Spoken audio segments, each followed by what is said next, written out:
who knows how big the Necrons are? I mean, like, it seems kind of crazy that the Necrons are millions and millions of years old and they're only in this galaxy, even though they have the means for faster than light travel, the means to put themselves into suspended animation and, you know, go to sleep while they travel to other galaxies, right? So, like, Necrons really should be all over the universe kind of thing, right? Because they honestly have nothing but time. And where are the old ones, right? What happened to the old ones? Did they leave this galaxy? Did they leave the universe? You know, like, what happened to them? It's fun. It's just, you know, fun stuff.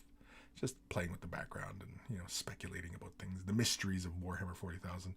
It used to have so much mystery in the past that, you know, nowadays everything gets all fucking explained away, and it's like, oh, that's so boring. I mean, it's so much more interesting when there are mysteries, and they, you know, they don't need to explain them. They don't need to explain the mysteries, because the part of the fun about being really into the lore and having like all these mysteries and all these things that we get into these discussions when we all get together in gaming groups and conventions, and we're just sitting around, or even just like this, and we're just talking online, and we can speculate about, you know, what does it mean? What's this? You know, what's this faction about? What does this mean? Where did this weapon come from? And you know what I mean? Like, and we can speculate all day long, and it's a lot of fun.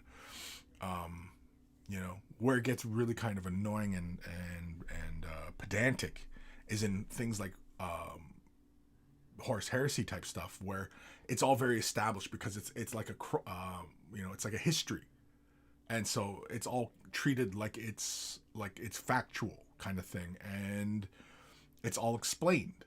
It's all explained, and that kind of kills the mystery and the excitement and the draw of, you know, the universe, right? I don't think they have to explain anything in Warhammer 40,000. It's better if it's a lot of mysteries, because then, of course, that also reintroduces a sense of unease in Warhammer 40,000, right? Because humans, despite being, you know, technologically advanced-ish, that, you know, there's still so much out there that they don't even know what's that about, and, you know, they stumble into this, and it's like some sort of alien creature, and and it's controlling minds, and oh no, we're all fucked, and, you know, that kind of shit, right? It just adds to that tension and horror of Warhammer 40,000. And Warhammer 40,000 is a great universe to have horror stories. It's a great universe, you know, because, yeah, there's, you know, as long as there's lots of mystery in it and unexplainable things going on, that, you know, because again, I mean, you know, phobias are based in fear, right? And fear of the unknown. And so it's a play on that.